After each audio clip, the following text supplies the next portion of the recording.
Welcome back, everybody, to another episode of Cuatro Cuatro Dos. Once again, this is your host, Cristian, and today I have a very special guest, somebody that has been in the world of sports journalism and has been doing work in Spanish, in English, not only in soccer, but in multiple sports around the world. So it's it's going to be a really cool experience, a cool conversation.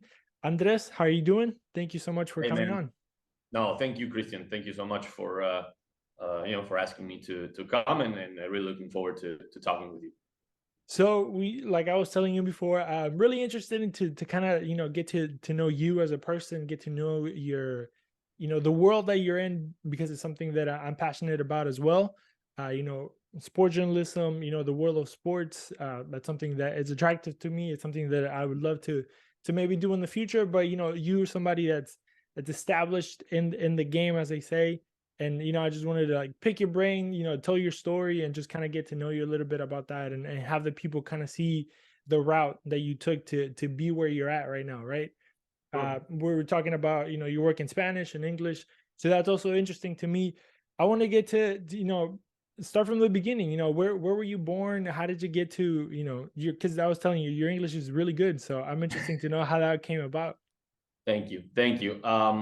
Yeah, well, I mean, I live and I was born and bred in Buenos Aires, here in Argentina, and lived here all my life, basically. And Yeah, it's a funny thing in the English, my English, or how it has helped me to grow and to have success, or do things that I probably never imagined that I was going to be able to do, thanks to having a good English. Of course, after that, you have to be passionate and know your stuff about sports, or whatever it is that you like to do.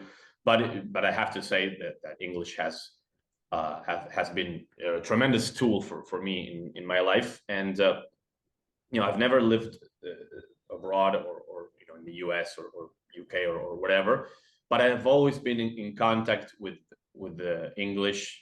Just, I don't know, watching TV shows. Friends, for instance, when I was very little, I watched it with my family. We tried to watch it with the English subtitles. All, of course, in English audio, but also trying to watch it with English subtitles. I think that must have been an important part. And always listening and watching sports, U.S. sports, NBA, NFL, that I really love. Baseball, somewhat.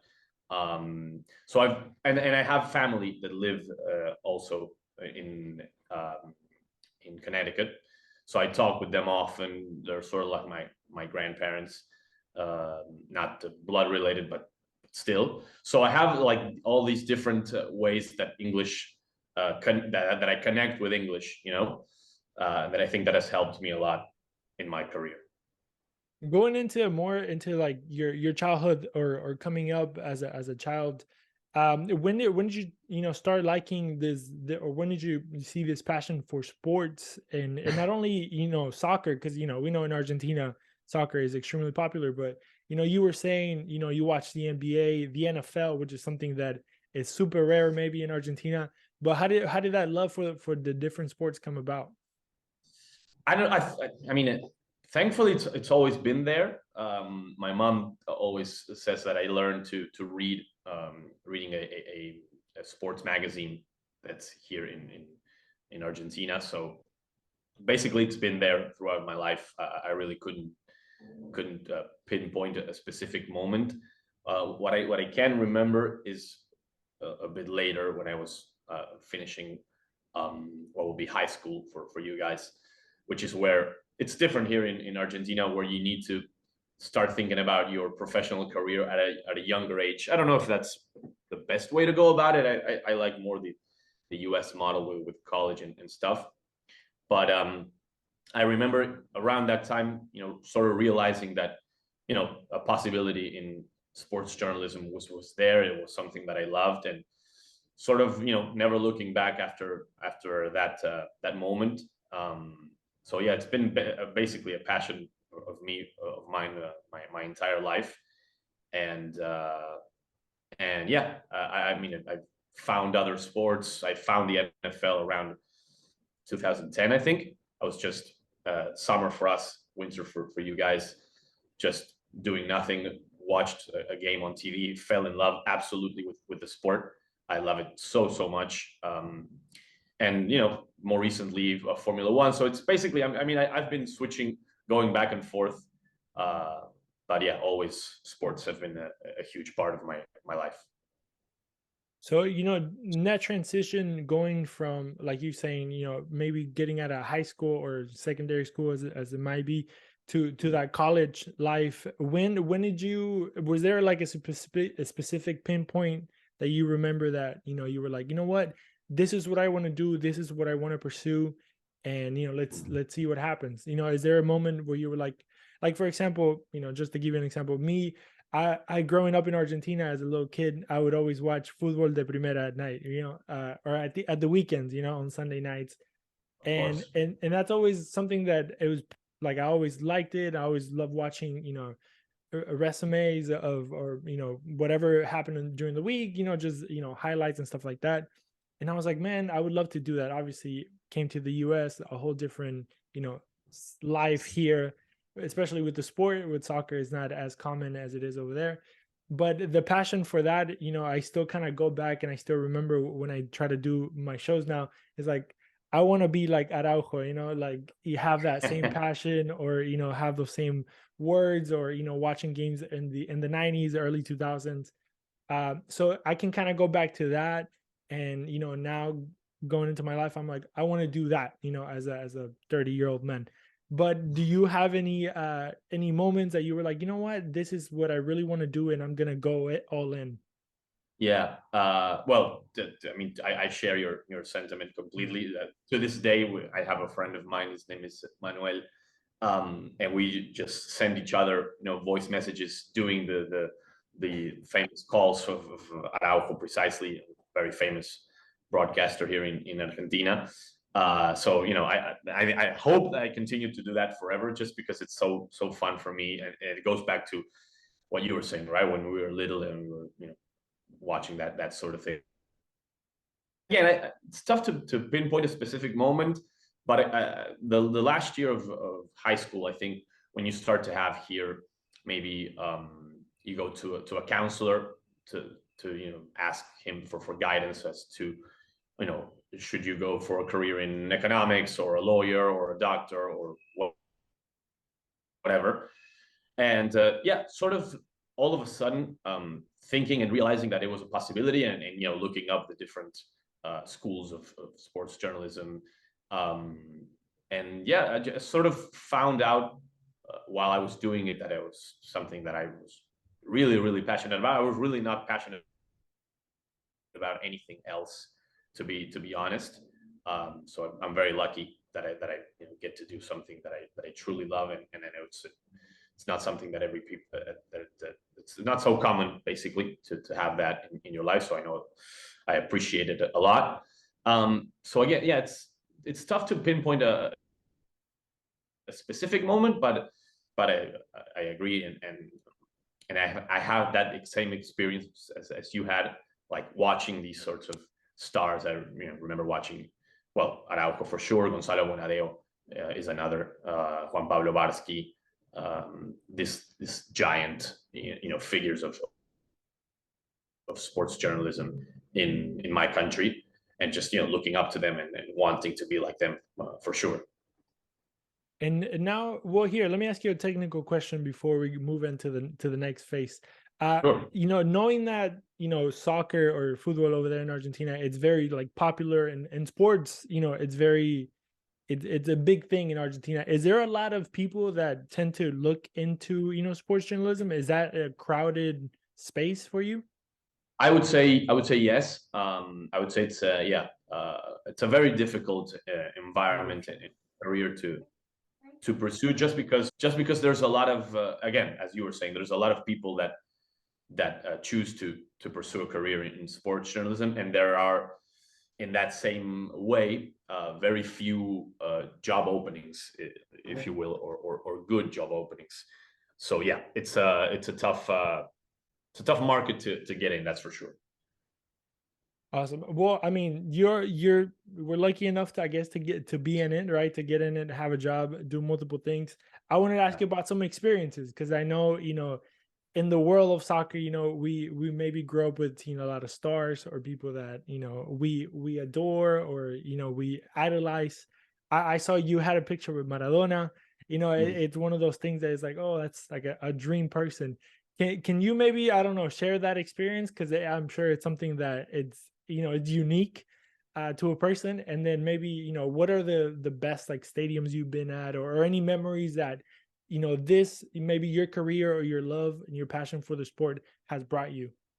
For sure, for sure. Well, I mean, I worked for the first 4 years. Uh, I worked as a production assistant in the same company that I'm right now, doing the games here in English in the Argentinian first division of soccer, the LPF. In that same company, I worked as a production assistant for 4 years, and that is really where I was able to travel around the country and around some other countries outside of Argentina, but mainly inside Argentina, just going around the country to different stadiums, different provinces, different states, if you will, and that was a great experience. Being a part of the official broadcast crew, the whole experience, right? Airplanes, hotel dinners, and something that I didn't think it was. I didn't even know it existed or how it worked completely. So it was a tremendous experience. So much fun to share those years with producers, with broadcasters and directors and everything. If I had to, I'll get to the Maradona part. I know it's going to be important and special, but thinking about different stadiums or cities that I was able to go to. Well, I got to think of, for example, in the province of Tucumán, the stadium of both of the clubs, Atlético Tucumán and San Martín, which is something very unique here in Argentina. We're focused a lot in Buenos Aires and in Boca, River, of course, the biggest teams. But when you travel, you get a chance to see the interior of the country. The passion for their clubs, for the clubs of their cities, is incredible. And I just, for some reason, thought of Tucumán. But you could say the same thing about Rosario, of course, with Newell's and Rosario Central, Córdoba with Talleres and Belgrano, and to some extent Instituto. Of course, your eyes are going to go to River and Boca, the Monumental, the Bombonera. That is, but I think more people know about that. So I choose to highlight those places.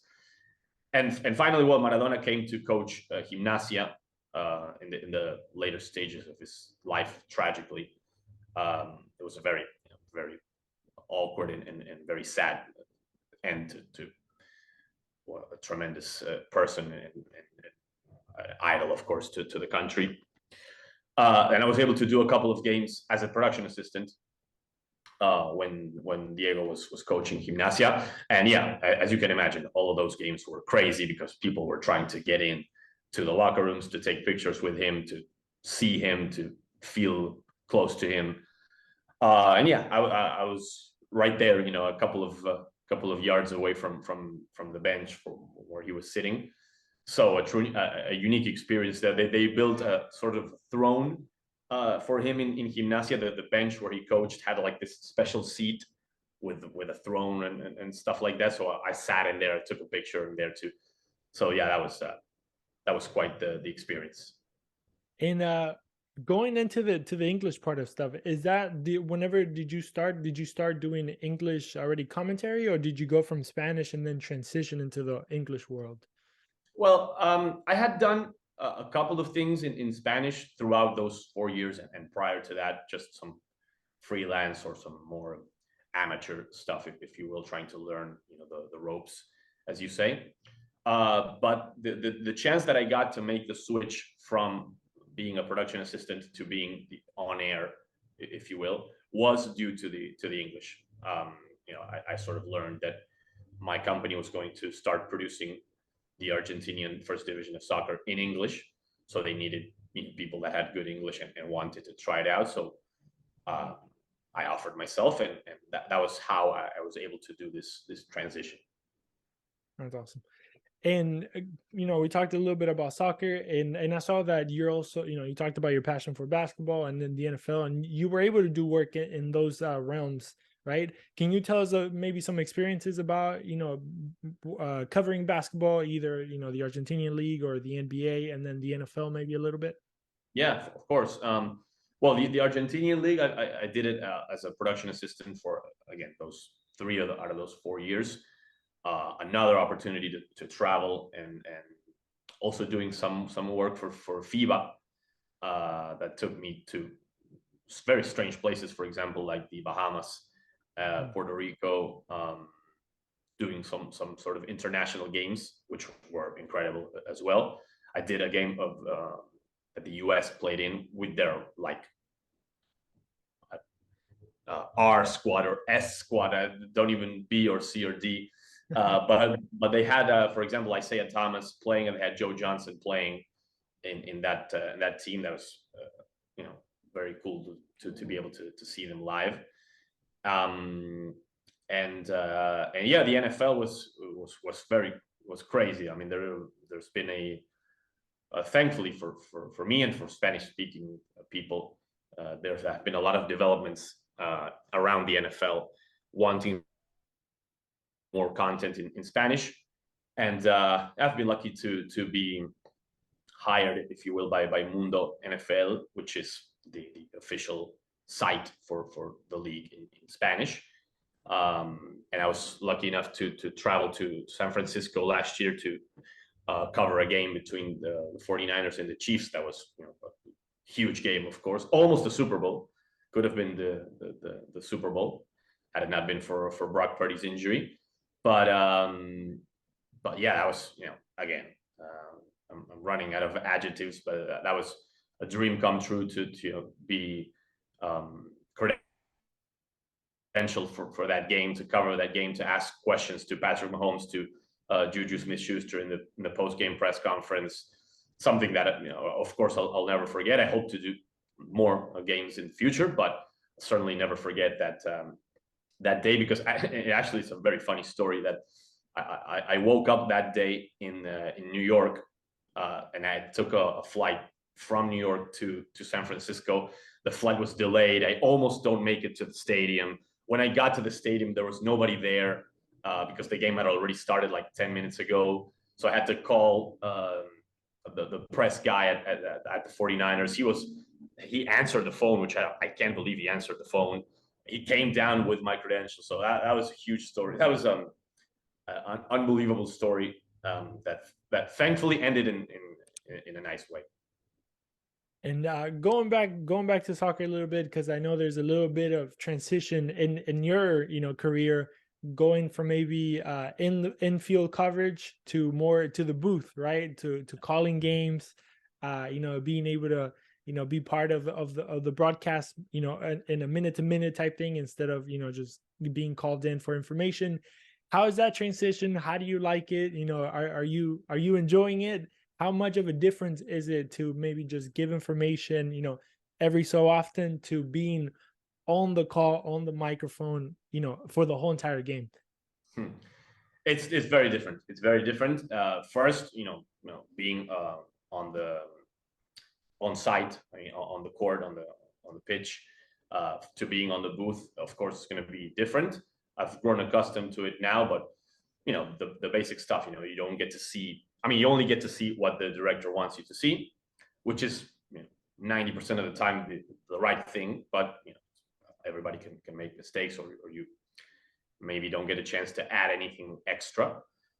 And the second thing, yeah, I mean, I didn't do too much of a sideline reporter. I did it a couple times when we do the special broadcasts for the Super Clásicos and stuff. So yeah, I wouldn't say that I have a lot of experience doing sideline and then doing the other thing. I have more experience just doing the commentary. So yeah.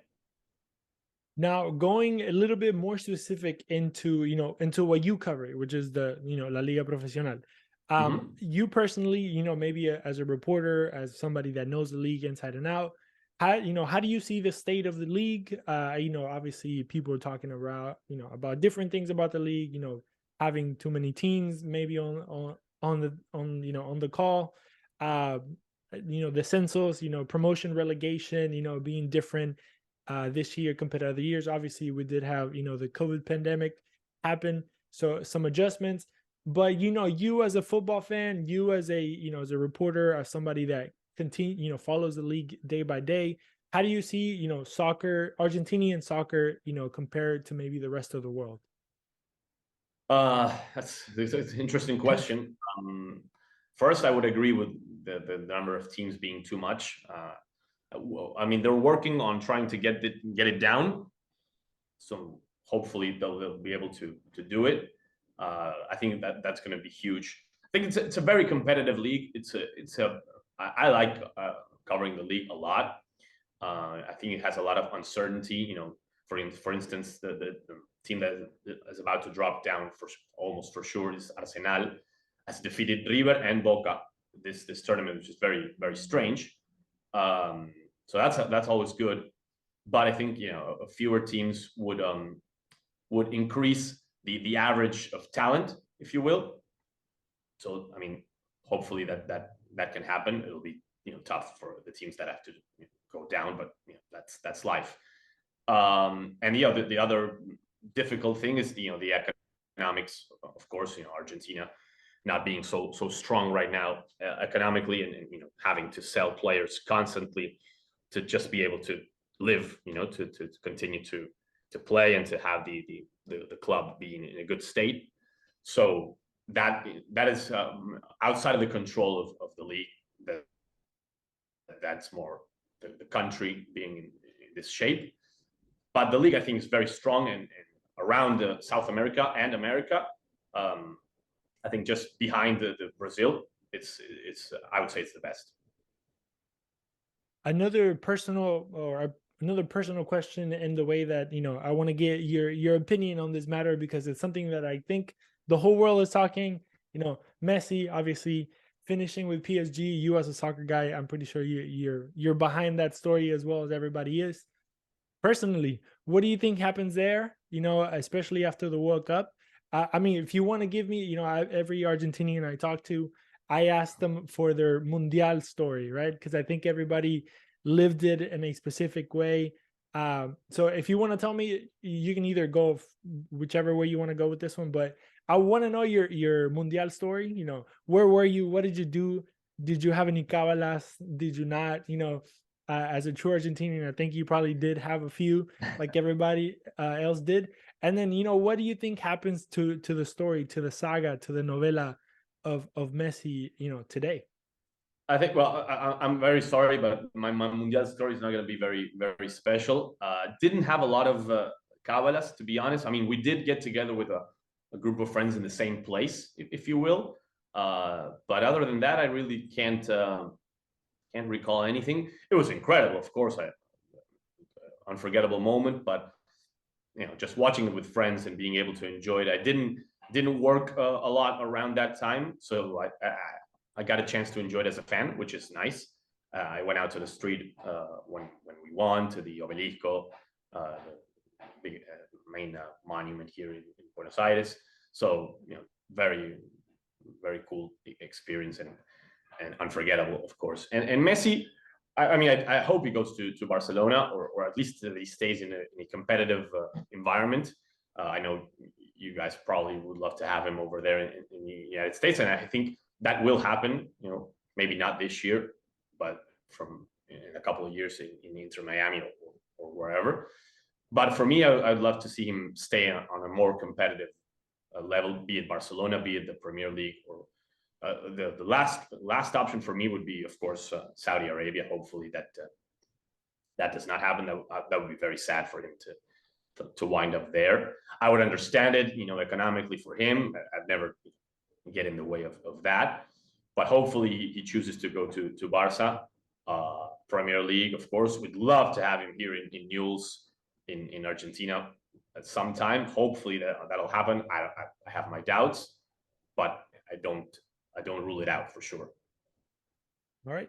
Well, let me thank you again for, for taking the time. Thank you for coming on. And I had one last question for you, which is, what is next for Andres? I would try to pronounce your name, Schimelman, right? But it's gonna be hard. Yeah, I'm gonna butcher it. you did it. You did it great, Close enough. But yeah, what's next for Andres? What are your hopes, futures? What do you want to see yourself at? I don't know, man. I mean, I've learned to try to not look too much into the future. Really, really lucky to be where I am. I'm very happy with where I am.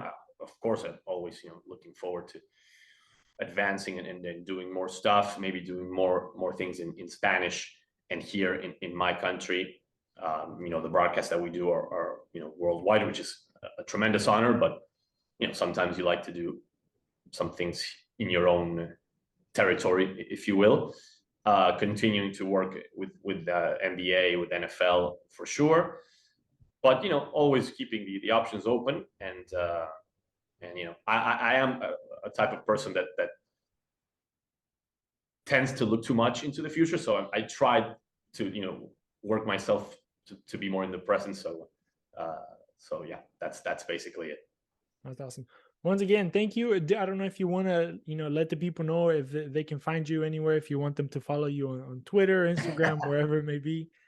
Yeah, sure, of course. I mean, it's going to be tough for the people to get it. I mean, you pronounced it brilliantly, and I probably should change, my social media handle, but it is Andy Schimelman with the SCH is how you start my last name, which is tough for some people, but that's what it is. And yeah, Twitter, Instagram, whatever you like. So really appreciative of you, Cristian. Thank you for your questions. They were very insightful, and I see that you have a lot of passion as well. So I wish you all the luck, and hopefully you're able to progress and achieve what you want. I see you're an Aston Villa fan, or I assume you're an Aston Villa fan. So happy with Dibu Martinez as well. Hopefully he can stay. Yeah, hopefully I'm a new Aston Villa fan, but okay. we're trying to get into the Premier League a little bit more to kind of stay in touch with the world. But once again, Andres, thank you so much for your time. We appreciate you. Don't forget, everybody, follow us at 442 if you haven't, a YouTube channel, Twitter, Instagram, and all those good stuff. And once again, we'll see you again. Y'all have a good one. Of course, man. Thank you.